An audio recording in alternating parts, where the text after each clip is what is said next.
T-4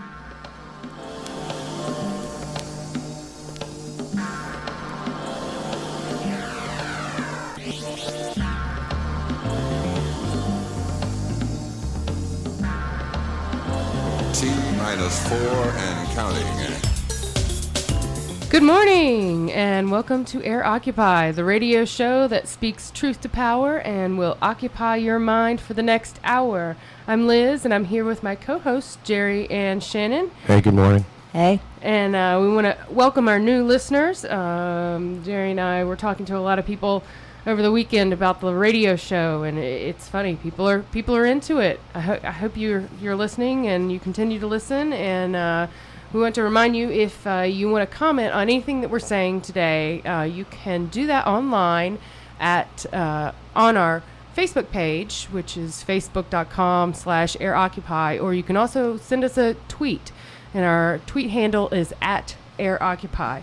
So today we're going to talk about the nuclear energy industry, and next week we'll be covering the continuing financial crises and fraud that's going on, and like Shannon said this morning, J.P. Morgan, LIBOR, Barclays, oh my. So that's next week.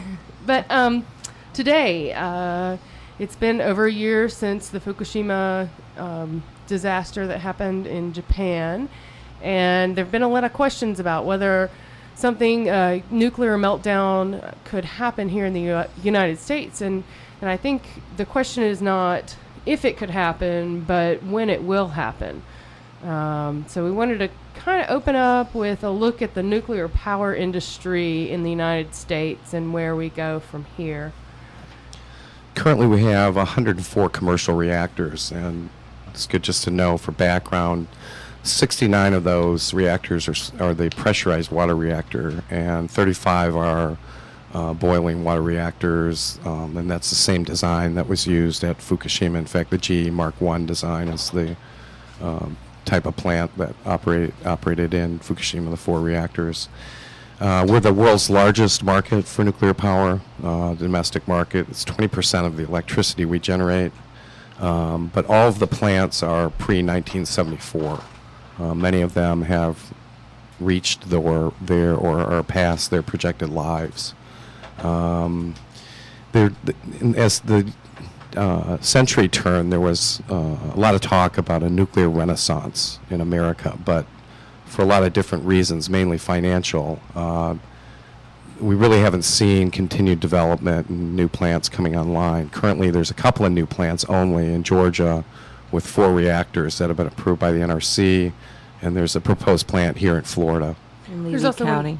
There's also one in South Carolina that just received its permits last year, but I'm not sure when that's going to come online. So the NRC, the Nuclear Regulatory Commission, issues permits for plants and is supposed to be the chief regulator of the industry. They've kind of had a storied history and a varied history due to kind of a dual mandate, similar to some of the other agencies we have, that they both promote the nuclear industry and also regulate it. But after Fukushima Daiichi, the NRC announced a comprehensive study of all of the existing plants in the U.S., including hopefully seismic studies. We have a number of plants, including 8 on the West Coast, that are in seismically active areas like Fukushima. We also forget about other natural disasters. It's not just in the United States. It's not just earthquakes. We also have hurricanes and wildfires. I know last year Los Alamos, which is a research institute for nuclear energy and nuclear weapons, was threatened by forest fires. And that wasn't the first time that's occurred. Actually, it's Los Alamos is a really good thing to talk about because it brings to light the issue of nuclear waste. It does. And, you know, one of our guests, I forgot to mention our guest at the top of the hour, but we're going to be hearing from Linda Gunter from Beyond Nuclear, which is a 501c3 that deals with these issues. And at the end, at the bottom of the hour, we'll be talking with Alaric Balibrera, who is currently on a hunger strike over Los Alamos. So I think he's going to tell us a lot about what's going on there, what has gone on there, and why we need to change. So, beyond the safety in the operations of the plants, as Shannon notes, the other big issue is what do we do with the nuclear waste? And just as a fact, there's 65,000 tons in temporary storage of nuclear waste in the United States. Most of that is kept in spent fuel pools on site at these plants, which has caused a number of problems at Fukushima because they were storing the spent fuel rods the same way. Currently, 9 states have a moratoria on new building without any answer to the disposal issue. And what do we do with this waste? The Yucca Mountain plan, which had been the promise to dry cast store this stuff deep in the earth, that plan was shelved in 2009, so we currently don't have a plan. And anyway, the Yucca Mountain wouldn't hold all of our current nuclear waste material that we have. So it's not a great solution, first of all. And then second of all, what are we going to do with all this other stuff? So where is the waste now? Good question. Well, a lot of it's in these pools. And there's also 30,000 Cold War era steel drums in the middle of the desert under a tent. So I think some of it's being transported around on trucks. Oh, on trucks. That used to be the plan until Yucca Mountain was to be put into play. But I actually have an article on that from the New Mexican in 2000 where they note the winding roads and the many accidents that occur. Northern New Mexicans couldn't help but wonder, what if the trailer in question were toting nuclear waste? I mean, can you imagine? No. and that puts a whole new spin on the argument that we need to update our infrastructure. A couple other facts just for background. Here in Florida, the nuclear issues and the permits and whatnot, at least in part, go through the Florida Public Service Commission, which recently changed some rules which allow Progress and FPL customers to be charged by those companies to subsidize about $300 million in so-called upgrades to the plants and the study of whether or not new plants should be built. Interestingly, even if those new plants aren't eventually built after study, FPL and Progress will be keeping the money that we paid in advance.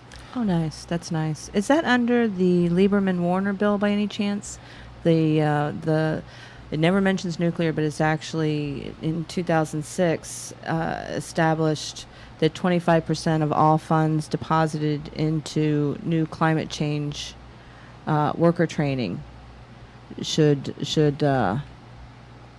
it's the Lieberman-Warner bill establishes for climate clean energy. It basically lays it out so that only nuclear can fill that under this law. Right, that was a federal law. The Florida Public Service Commission is the different sort of regulatory rate, setting the rates for what we can be charged on our electric bills. So that's done through the name of these laws are called construction work in progress laws.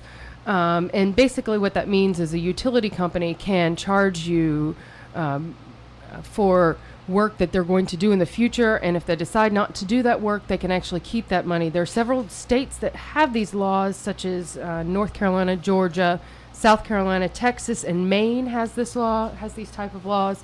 Mostly they're used by the nuclear energy power plants because they're so expensive to build, and no one wants to pay for the building of them, so bonds won't sell. So they can't issue bonds. They have to get this money from their customers to build these. They also rely, in good measure, and the Georgia plants relied on federal loan guarantees. Yes. Yeah. So the market's determined that these aren't financially viable anymore, but we insist on continuing down this path. Yeah.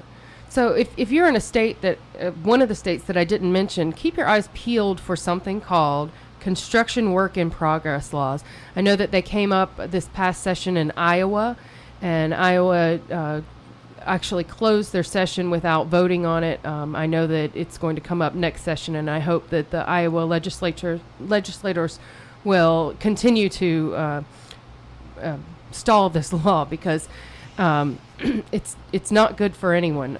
We end up paying for this, paying for the nuclear energy for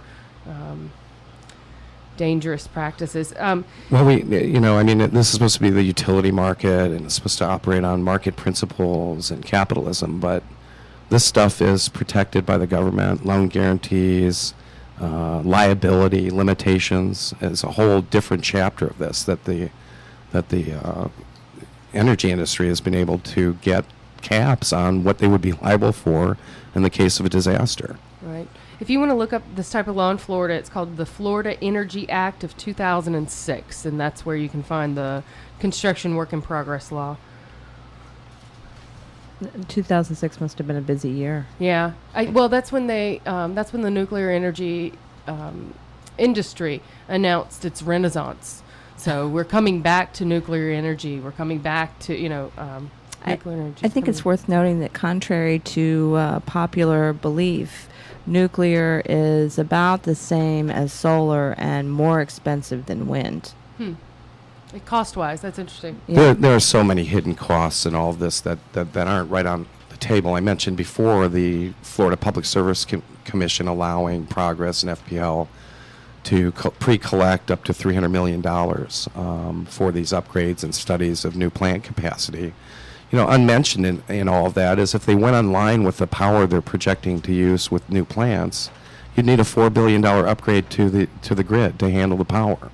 So there are many levels of costs and risk costs that we haven't evaluated properly when comparing the cost of wind and solar and geothermal and other types of less dangerous energy sources. Right, and I think it's very hard for, at least for me, I know, to think about the costs because if there is a nuclear spill, we're not talking in years or hundreds of years or even thousands of years for the cleanup. It's an unbelievably long time, way beyond our lifetimes. So if something does happen, the impact, we're passing it down to our great kids. Our guest can probably can and will be speaking to sort of the particulars about that. But in Japan yesterday there was a demonstration.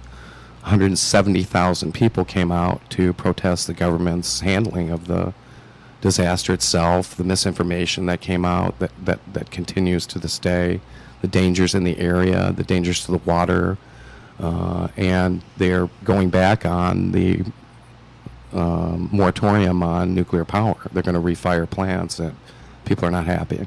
Yeah. They're refiring under the that there's not going to be enough power, despite the fact that they've done without nuclear power for over a year now, and there's been no shortage. Threaten the shortage. The government's going to come up, I guess at the end of August, the Japanese government is going to release what they say is their plan for nuclear energy, and it looks like it's going to be the 15% solution, which would require all of 50 of Japan's reactors, all but one of which is now idled for safety checks, to resume operations before gradually closing the older units. So it looks like Japan is going back to nuclear. Well, I mean, it's the people in Japan. It's considered impolite and radical to protest. So, I mean, you have to imagine the level of concern if they're able to overcome that stigma. The people were in the street yesterday in Tokyo. It was an impressive sight. Very impressive sight. We'll have pictures of that on our Facebook page, and looks like we're gonna take a little break. And on the other side of the break, we'll be talking with Beyond Nuclear about some of these issues and where we're going. And enjoy.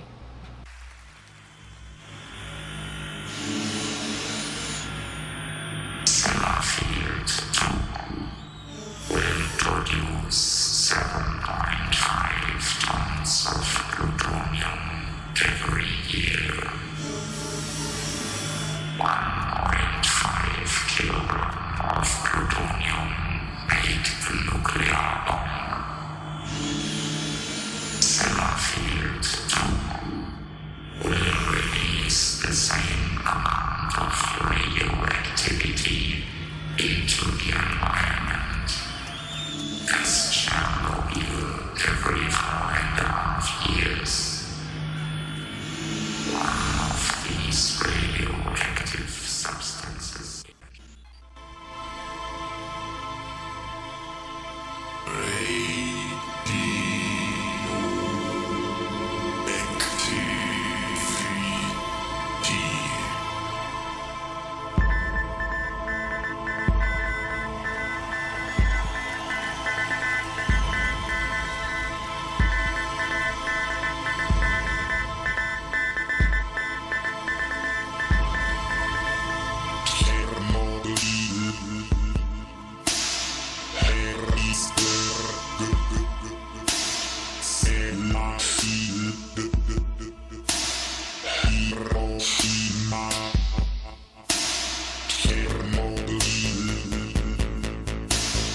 Chair City Supply, a 55-year-old distributor to the furniture industry, now has a product line designed just for you, whether you are a home hobbyist or a professional cabinet maker. For years, we have stocked many quality brands of product for the furniture industry. Now we are able to offer you the same quality products and pack sizes that fit any custom woodworker's requirements. Chair City Supply offers a wide selection of cabinet hardware, professional custom stains, any type of screw or hinge you need, everything to complete your project with style. Visit us at chaircitysupply.com to order today. That's chaircitysupply.com.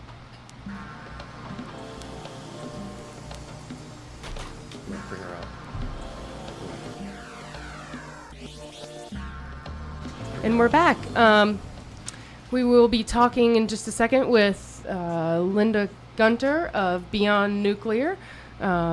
Linda Gunter was one of the founders of this organization, and she's the international specialist at Beyond Nuclear. So we're going to talk to her about Fukushima. She's formerly a journalist, and she writes and blogs for Beyond Nuclear as well. Just a comment on that song that you heard before. It's called Radioactivity by Kraftwerk, which was played at the No Nukes 2012 concert in Japan, and they changed the last. It was Chernobyl, Harrisburg, which was 3 Mile Island, Sellafield, which is in England, which has had many spills, and Hiroshima. And for the concert in Japan, they actually added Fukushima. So anyway, we're going to talk with Linda. Hi, this is Air Occupy. You're on the air. Thank you. Hi, Linda. Good to be with you. Hi. Welcome. Hi. We wanted to start out a little bit just talking. I don't know if you heard any of the beginning of the show, but we were reviewing the nuclear industry in the United States. And I know that Beyond Nuclear has done a lot of studies about the international issues in Fukushima. And if you could just tell us a little bit about your organization. Yes, well, our primary focus is really the U.S. Obviously, that's where we're based, and we've been watchdogging the nuclear industry and its lapdog regulator collectively for almost 100 years as individuals, but with Beyond Nuclear, which was founded in 2007, obviously since then. But we do look at other countries as well, sometimes as examples of similar failures like we've seen in Japan, and sometimes as examples of where we could or could have gone, like Germany, which is renounced nuclear and is aiming to have 80 to 100% renewable energy on the grid by 2050. So, while we do focus on trying to shut the reactors that are here in the U.S., especially the 23 that are the same flawed design as those at Fukushima Daiichi, we also, keep a good eye on the international scene as well, because it really, nuclear power knows no boundaries, and that's not only sort of figuratively speaking, but literally, as we've seen the plume clouds from Chernobyl and now Fukushima, cover the planet. So if there is an internet, you say it knows no boundaries. If there is a crisis, and I was looking up the International Nuclear Event Scale, which Chernobyl was 7, as was Fukushima, how far do the radioactive particles, how far can they go? How big of an area are we looking at? I mean, it literally depends on which way the wind blows. And it depends on how much radioactivity was released. And the answer to all those questions, and even this idea of, having a grading scale, is all a little bit dubious in my mind, because it's very difficult to measure and to say, well, this is worse than that. I mean, obviously, Chernobyl, the entire reactor exploded, released its entire radioactive entry at once, but it was a relatively new plant.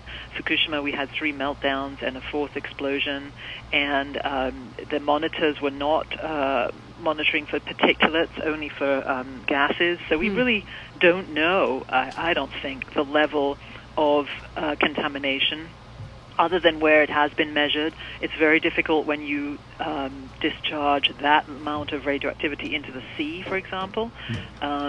The industry likes to say the solution to pollution is dilution, but that's not necessarily the case when it gets biomagnified up the food chain from small organisms to larger ones.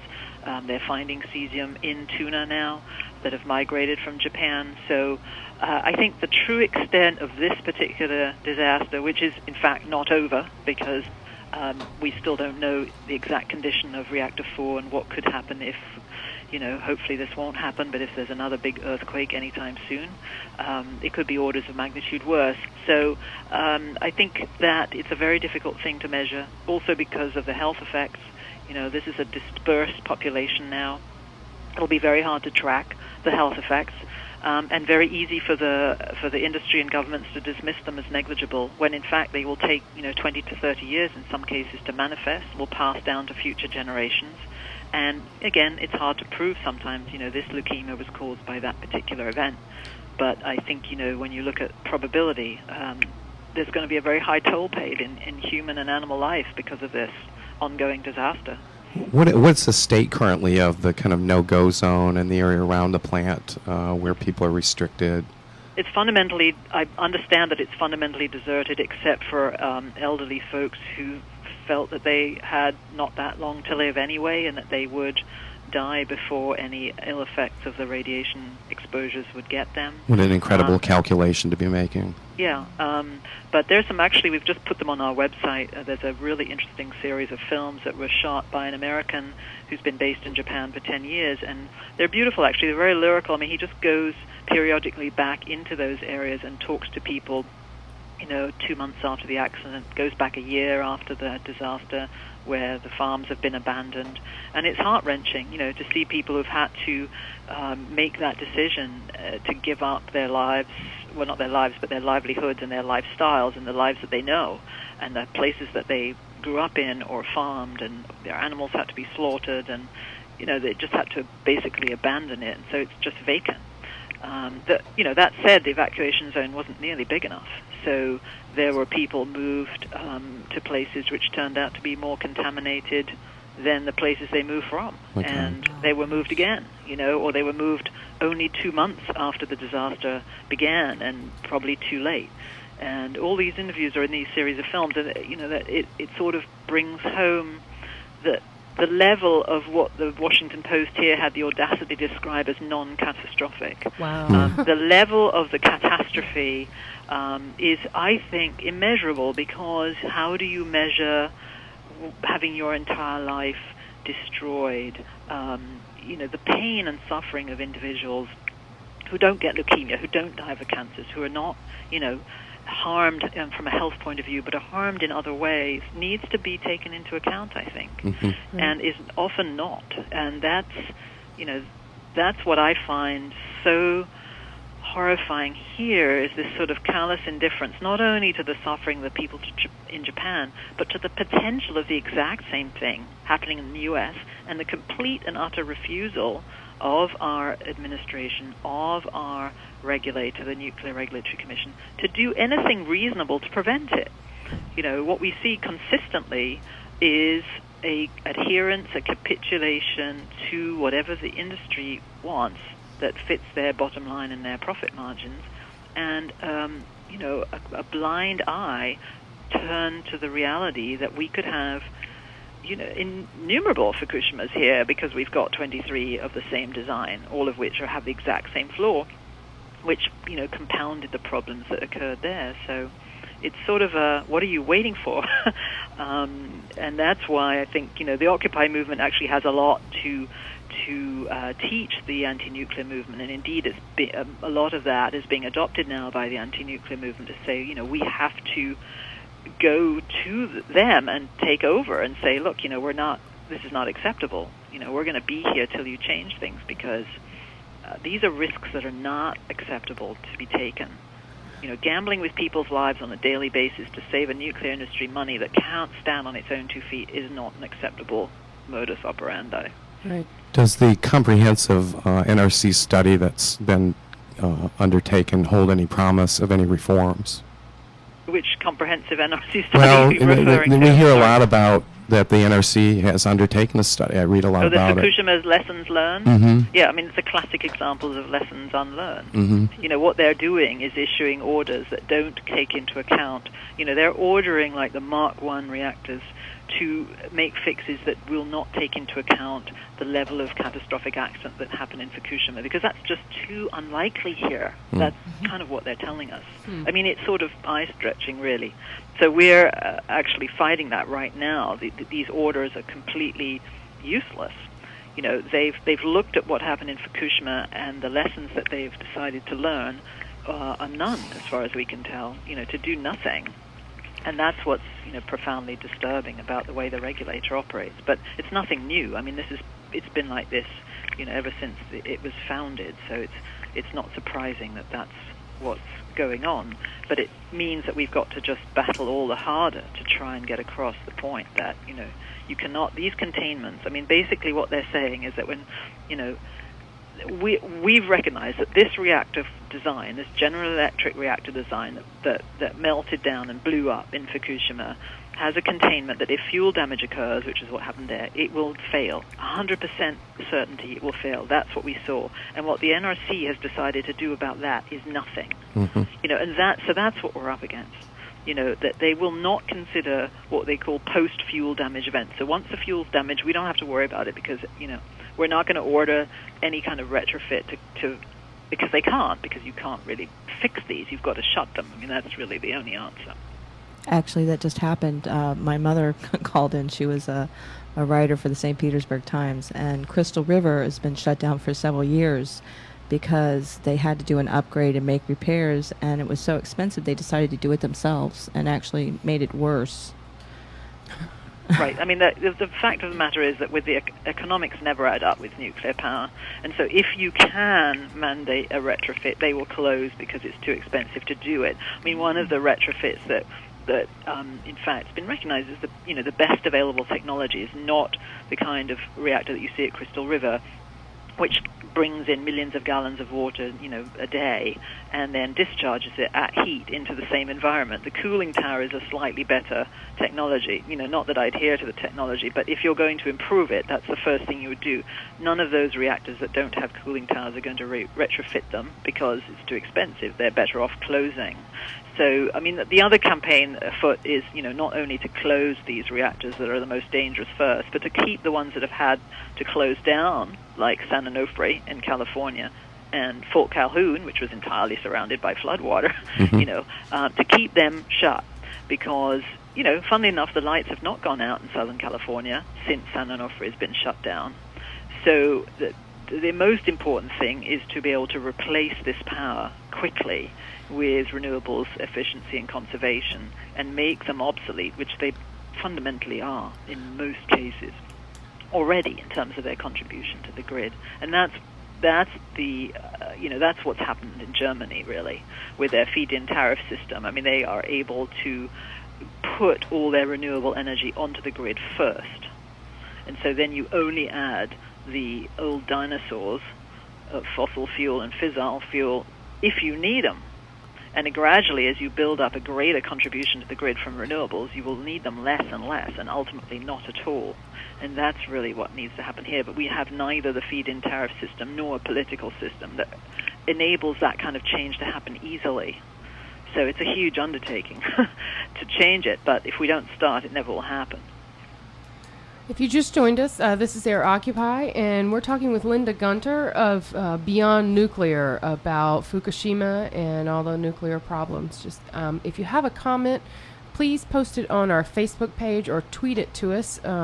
We can only take one phone call at a time, and we'd love to hear from you, so join in the conversation. Thank you. Yeah, more to your point, we often hear in the States through popular media that alternative energy sources are not economically competitive with, I guess, what was once described the meterless energy source that we get from nuclear.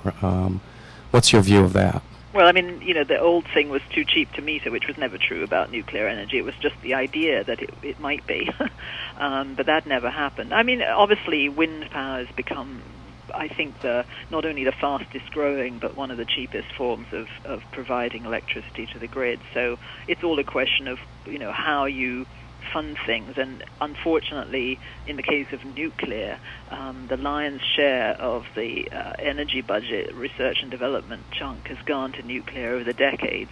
I mean, it was a sort of 60% to, a couple of percent to renewables, that inched up to 10%. So they've never had the infrastructure or support or fundamental, cushion that the nuclear industry's had. That said, the nuclear industry still cannot stand on its own 2 feet financially and is reliant on huge subsidies. And, in some states, taxpayers pay. Taxpayers, ratepayers have to pay in their electric bills for future plants that may one day be or not be built. This is called construction work in progress, QIP, which you have in Florida, and it just, it's just had the gravy train for way too long, and I think that there's an opportunity to do it right here. But the difficulty, I think, also is the political system, because we don't have proportional representation. So that means that, when we go to the polls and you look at the choices of who you can vote for, the person that you want to vote for has no chance of winning. Right. If they're not the Democrat or the Republican, there's the Green Party or somebody independent who's got good environmental views or whatever, they won't get elected. It's a winner-take-all. Instead of a proportional representation where that person would be elected to represent the proportion of people who agree with him or her. And then they have a voice, and that's how you build change. And that's how the Green Party was able to become so significant in Germany, in part because of that. It helps to have been dumped on by the Chernobyl plume and understand what it really feels like to live through a nuclear disaster and the consequences that might mean.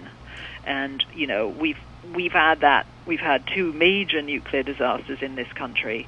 One was 3 Mile Island, where they shut off the meters, so we really don't know how much radioactivity got out and dumped on people. So, there was a fabulous cover-up there. And the other one is an even bigger radiological disaster that no one's heard of, which happened 3 months later, on July 16th, 1979, in Church Rock, New Mexico, where 93 million gallons of radioactive waste went into the Rio Puerco from a broken tailings dam at a uranium mine. But that only affected Navajo, so it didn't count at all. I'm being sarcastic here, I realize. So therefore, that's the biggest accident that this country's ever seen that nobody knows about, which was the same year as 3 Mile Island. So we've been kept very much in the dark about what it actually feels like to live through it, because precautions were not taken afterwards, really, to safeguard people, other than those pregnant mothers and children who were evacuated from the immediate area of 3 Mile Island. We've really been there's been a sort of pretty good cover-up here when there's been something like that happen. So, and a lot of denial, and we don't have by and large, we don't have a media that does real journalism and actually digs and investigates facts. They just want a good old shouting match, on the TV between a he said and a she said. But the reality of what's going on, there's very little good work being done. It's mostly being done by independent media that don't, average Joe doesn't see. Right. That's really true. I mean, there's not even coverage of what we do with waste in this country. I think if people really registered, where it is, and what's going on with it, there'd be such an outcry. And we're talking from the Cold War. We don't know what to do with the waste. Right. We've never known from the first cupful, and we're actually about to reach the 70th year. In December 2nd of this year will be the 70th year since the first cupful of waste was generated at Fermi, at the Fermi lab in Chicago. And we're actually sort of planning a big, I don't know what you call it, because you don't really want to call it anniversary or commemoration, but, we're going to mark the date, let's say, and say, look, we have a mountain of waste 70 years high that no one has ever figured out what to do with and may never figure out what to do with. And so the most obscene thing you can do is to continue making it. That is, you don't let a child, if you have a kid, you don't tell them never to clean up their room. Oh, just keep making a mess. That's okay. Eventually it becomes unlivable, the room. I mean, you clean the mess up as you go, and you have a plan for what to do with it before you make it. We all have trash cans in our houses. We know what we're going to do with our trash before we trash the place. But the nuclear industry never had a plan. That we'll deal with this later. Well, now it's later, and we haven't dealt with it. And so now there's a commission under the Obama's Department of Energy, Blue Ribbon Commission, that has been tasked miraculously in the space of 2 years to come up with a solution to what to do with the waste. Because, and there's, I guess, a good level of lobbying still to go back to the Yucca Mountain plan. which hopefully won't happen. But what they think they're going to do with it, the best plan they've come up with, is to take it from the reactor sites to what they call centralized interim storage, which is basically dumping it in sort of parking lot style somewhere, probably Indian reservations, because that's where they've tried before, paths of least resistance. We'll wave a lot of money at you so you can take this stuff that will endanger your lives and give you absolutely no benefit whatsoever. And it'll sit there, quote-unquote, temporarily until we come up with a final repository or whatever to move it to. So this is an insane idea, because it means first you've got to move it, so it's on the roads, rails, and barges, and then you're going to put it somewhere where it's outside in plain sight, a lovely sabotage target. And then it's got to be secure and it's got to last, and then potentially you might move it again somewhere else. It's sort of like it's on a truck moving around from place to place. It's homeless. And that's safe. And it's a terrible plan. So that's the next thing we've got to confront, is to stop this centralized interim storage plan, which is being pushed by the DOE. That storage, I was reading about the potential effects of groundwater through leakage of this temporary storage we already have. I don't think, just because an accident hasn't happened yet, well, actually it has, but just because that particular accident hasn't happened yet that we know of, or the fires that we just had that threatened Los Alamos, the flood, as you mentioned, where the EPA took measurements and then stopped taking measurements. Yeah. Well, the thing is that the worst does happen.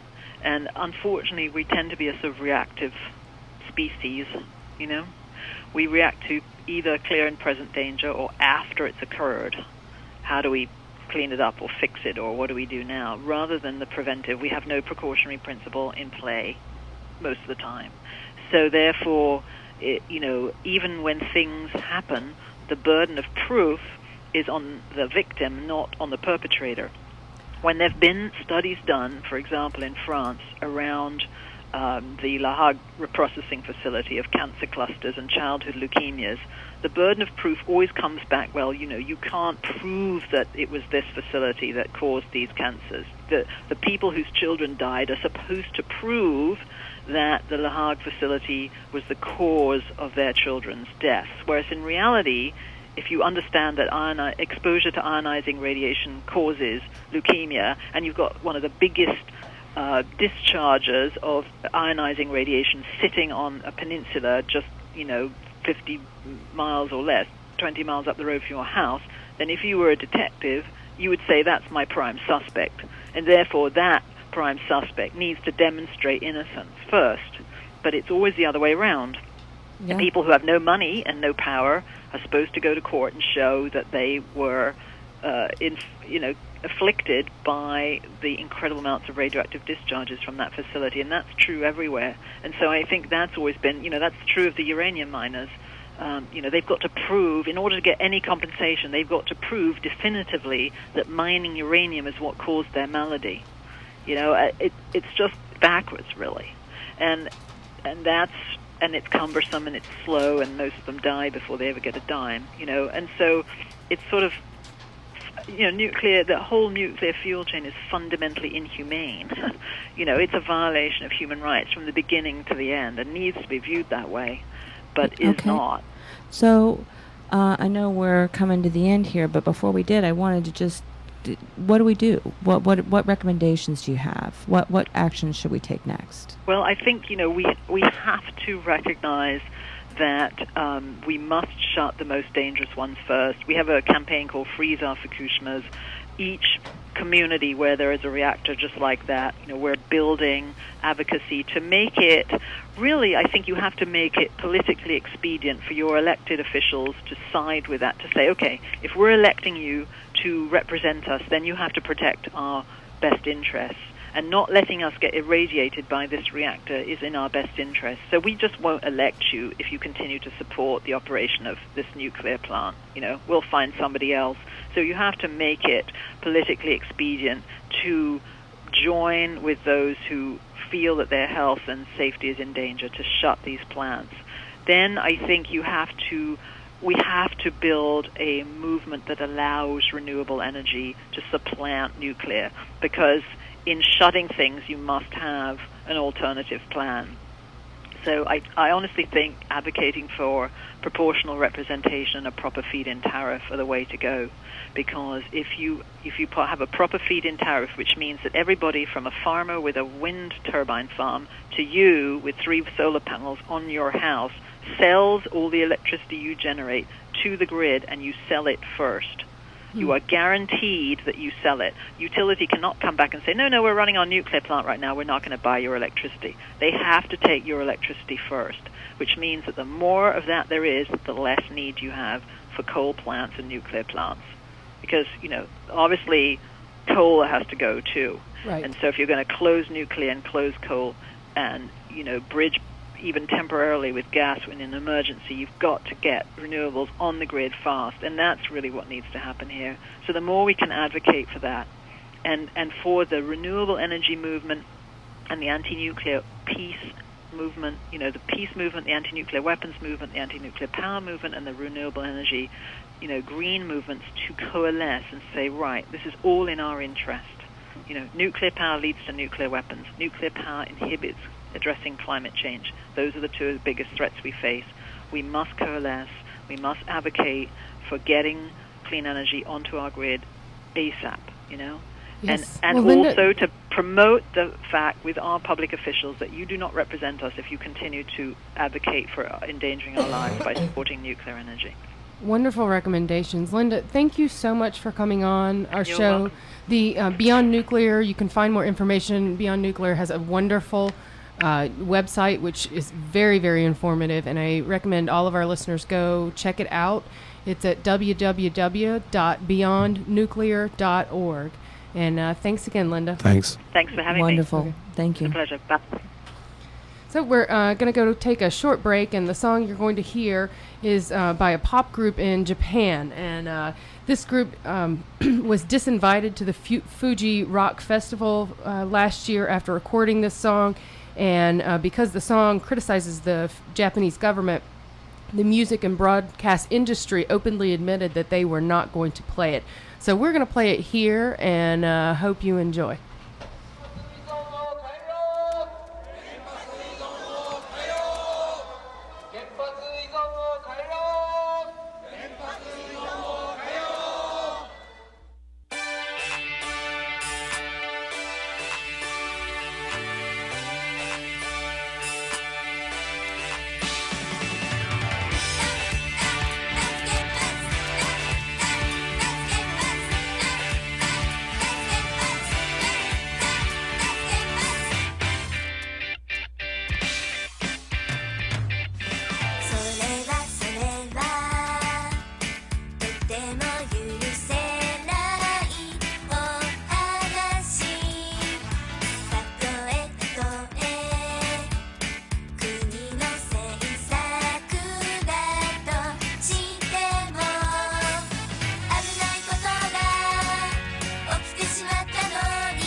Hi, this is Air Occupy. You're back. We're going to be talking with Alaric Balibrera, who is with an organization. He's actually doing a hunger strike right now.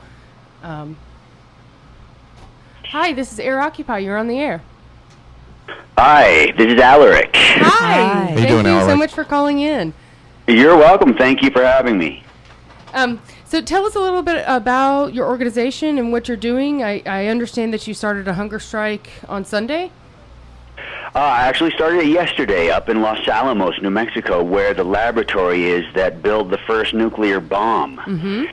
That did the bomb, actually, Fat Man and Little Boy built both of them. They destroyed Hiroshima and Nagasaki. Yesterday was the end, the 67th anniversary of the first atomic detonation ever in down at Trinity Site in southern New Mexico.